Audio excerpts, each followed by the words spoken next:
Tonight, gates open. The Dawson Creek exhibition and Stampede is now underway. Healthcare hiring. Northern Health tops the list for private hiring agencies. And moving next door. Why are so many British Columbians headed to Alberta?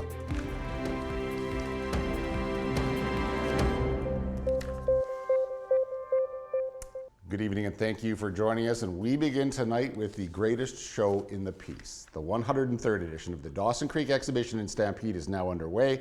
And as Noah Abel reports, organizers say this year will be better than ever. Today's day one of the greatest show in the piece. Over the next 5 days, the Dawson Creek Rodeo will bring tens of thousands of people that shares a love for a good rodeo. It starts today with a junior rodeo, making lots of family proud, even great-grandparents.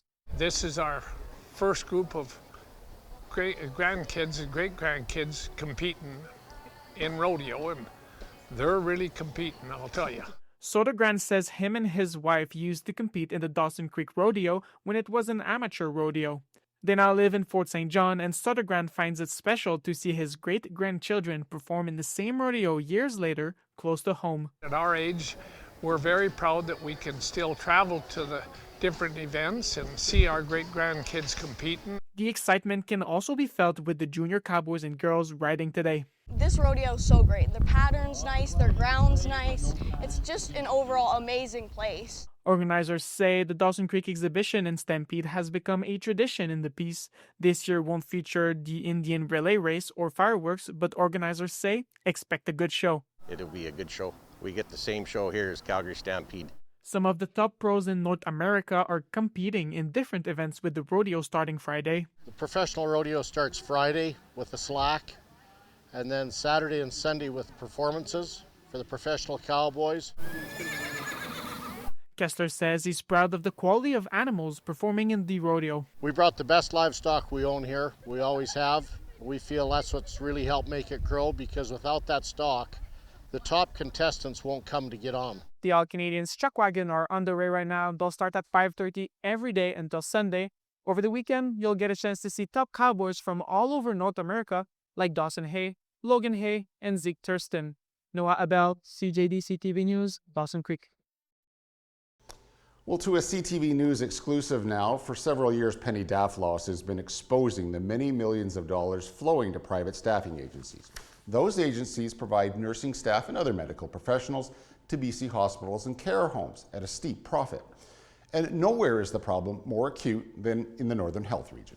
The government has insisted it's working to get a handle on the problem, but as Penny shows us tonight, the numbers are growing once again. When British Columbians go to the hospital, nurses provide professional care, so there's no way of knowing who is paid by government versus a private staffing agency. It's a trap for the healthcare system. CTV News has learned the trend of outsourcing nursing shifts to contractors has increased for the 5th straight year, with Northern Health shelling out the most. We need to invest in the people that are delivering the care, not investing in for-profit business people that are frankly exploiting the situation. Last year, CTV News waged a 7-month Freedom of Information battle to obtain the contracts that showed just how big the markups are. I would call it a parasitic industry because they are really benefiting from the severe shortages we're seeing. The health minister of the day insisted they're a last resort to keep hospitals open, and recruitment of full-time unionized staff is the goal. Agency nursing is not what we want. The Ministry of Health points out the rate of increase has slowed, which is true, but in the past 2 years, $500 million was paid to for-profit companies contracting some of the same nurses to the same hospitals, but for higher pay, without forced overtime, and for hours of their choosing. If health authorities and government are willing to spend this kind of money on for-profit, private nursing services, then why wouldn't we want to invest in the nurses that are already here in British Columbia that frankly have been holding up the system for a number of years? There is no easy way out. Because when you look at the workforce, we have more nurses per person in BC now than we had pre-COVID. So it's not that we don't have nurses. The only reason is dysfunction. But that dysfunction is not going to be miraculously solved by agency nurses. Expect those numbers to prompt even more scrutiny on how the health authorities are allocating their budgets. The The province is in a significant deficit and looking for areas to slash costs. But with ER closures continuing across the province, they'd essentially have to choose between balancing the books and turning away patients. Penny Daflot, CTV News, Vancouver. Emergency officials are warning of a new wave of wildfire activity in the interior and southern parts of the province, fueled by thunderstorms and lightning strikes. Nearly 130 wildfires are burning across BC, and there's been roughly 20 new starts in just the past day. On Vancouver Island, the Wesley Ridge fire continues to burn aggressively near Cameron Lake. Evacuees had just minutes to pack up and flee. Good Samaritans, who happened to be nearby with a tow truck, helped people to escape. And the BC Welfare Service is warning about misinformation, especially online. The agency says images like these, generated by artificial intelligence, may look real but don't reflect actual conditions, fire size, or terrain. Officials are urging the public to turn to trusted news sources for emergency updates and to be cautious about what's being shared online. Why are so many British Columbians moving to Alberta? Well, that's what the Business Council of BC is trying to figure out as it counters Alberta's push to attract skilled workers from other provinces. Shannon Patterson has more. Alberta's calling to say that your dream lives here. 3 years into the Alberta is Calling campaign, it appears the push to lure British Columbians to the other side of the Rockies is working. In the first quarter of this year, 1,883 more people moved from BC to Alberta than Alberta to BC. We heard from tons of people that, they're leaving by necessity, not by choice. As part of its counter campaign called Stay with BC, the Business Council of British Columbia spoke to thousands of people in this province to learn why so many are packing their bags and heading to Alberta. The first one's obviously not that shocking. It was housing affordability, or just then generally affordability, because obviously if you're being pressed for other things like food costs and other things, housing becomes even harder to pay for. But number 2 was taxes and regulation, and 3 was jobs and wages, and number 4 was public services, or the lack thereof of accessing public services. The Business Council survey found 2/3 of British Columbians who are leaving are under the age of 40. Many people who live in British Columbia don't want to leave. And have you seen the weather in Alberta? So that it really, I think, talks to actually it's the role of governments, the role of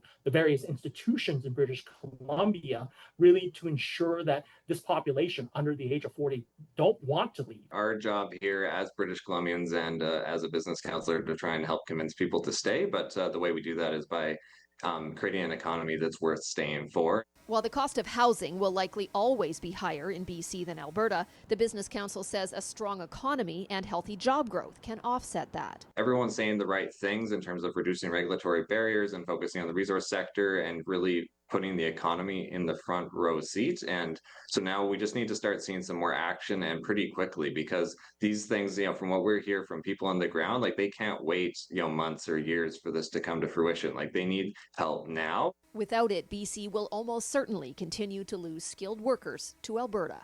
Shannon Patterson, CTV News, Vancouver. And Banff National Park is struggling to accommodate an increase in traffic this summer.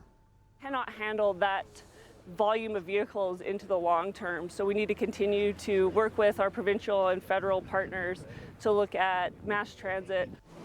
The town is pointing to the Canada Strong Pass as one of the reasons for spikes in visits, along with Calgary's booming population and the shift in Canadians wanting to vacation at home. The pass was an election promised by Prime Minister Mark Carney, making access to national parks and historic sites free until September the 2nd. Since coming into effect, the town's traffic volume is up 6%, and it recently recorded its second busiest day ever. Well, there could be some significant turbulence ahead for thousands of Air Canada passengers. The union representing flight attendants now has a mandate to call a strike if a new contract isn't negotiated in the next 10 days. CTV's Judy Trint has the details. Mike Abraham has booked a flight to Slovenia for a bike tour. He's scheduled to take off just as Air Canada's flight attendants are poised to strike. Even if I was to actually try to rebook it now with either with Air Canada or with a competitor, say a European airline, the price would be at least 3 times as much. Air Canada's 10-year contract with its 10,000 flight attendants is expiring. The union representing the workers says better wages and working conditions are needed. Flight attendants average 35 hours of unpaid work each month. We're not paid anytime the aircraft is not in motion. So any of the pre-flight checks, mandatory safety briefings, all the required stuff that is done on the ground prior to pushback, as well as the deplaning process. The workers are getting support from the Conservatives, urging the government to amend the labor code to ensure flight attendants are paid for every minute they're required to be at work from check-in to sign-off. Last year, Air Canada generated operating revenues of more than $22 billion. Thousands of passengers could be impacted if a deal is not reached by August 16th. This will be a test for the Carney government to see whether they have the intestinal fortitude to let labor relations work its way through this process. Even though Abraham has been planning his trip for months, he doesn't support government intervention, but does support fair wages for workers. Being paid for your hours on the job, that I think is a no-brainer.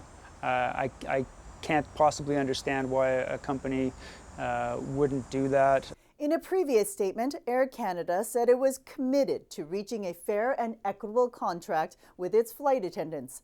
Both sides returned to the bargaining table on Friday. Judy Trin, CTV News, Ottawa.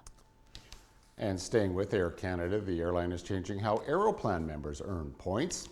Members will now earn points on eligible Air Canada flights based on dollars spent rather than distance traveled. They'll earn a minimum of 1 Aeroplan point per dollar spent. Air Canada will also introduce status qualifying credits as a new way to achieve Aeroplan elite status. Those changes begin January the 1st. 9 people have been sent to hospital, including 2 in BC with salmonella poisoning after consuming various brands of pistachio and products that contain the nut. The Public Health Agency of Canada is aware of 52 cases of the illness, the majority in Quebec. Patients range from age from 2 to 89. A recall has now been issued for the products in question, which were sold in Ontario and Quebec and online. They were sold under the brand's names Habibi, Al Mokhtar Food Center, and Dubai. Well, to the latest now in the trade war with the United States. The Prime Minister was back in Ottawa today, meeting with his cabinet and the premiers. The meetings took place as 2 top cabinet ministers are still in Mexico resetting Canada's trade relationship with America's southern neighbor. Michael Couture reports.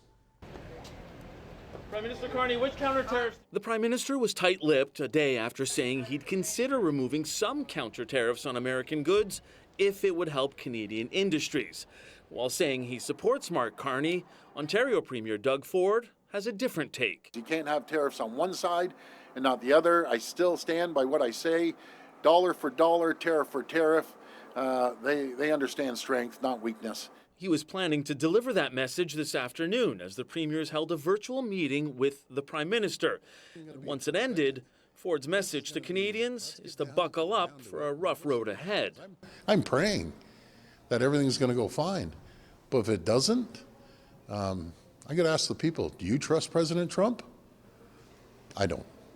In recent days, Saskatchewan Premier Scott Moe has called for Canada to remove or reduce counter tariffs on all American goods.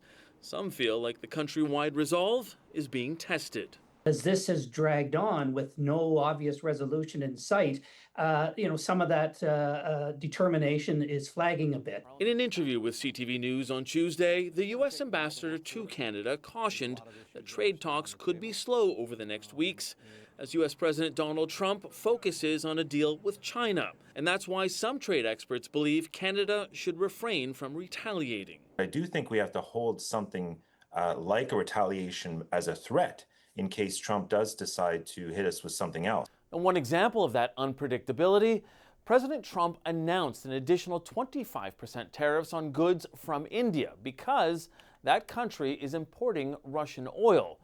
India's tariff rate could rise to 50%. Michael Couture, CTV News, Ottawa. A House committee has subpoenaed the U.S. Department of Justice. They're looking for the files in the sex trafficking investigation into Jeffrey Epstein. They've certainly cast a very wide net, and you have people from all political parties being subpoenaed to come. Will the public ever hear this information? That's unclear. The committee has given the Justice Department 2 weeks to deliver all of its files on Epstein and his accomplice, convicted sex trafficker Ghislaine Maxwell. They've also subpoenaed high-profile political figures like Bill and Hillary Clinton. These subpoenas come after the Trump administration decided against releasing more federal files on Epstein. All right, please do stay tuned. Noah will be right back after the break with weather.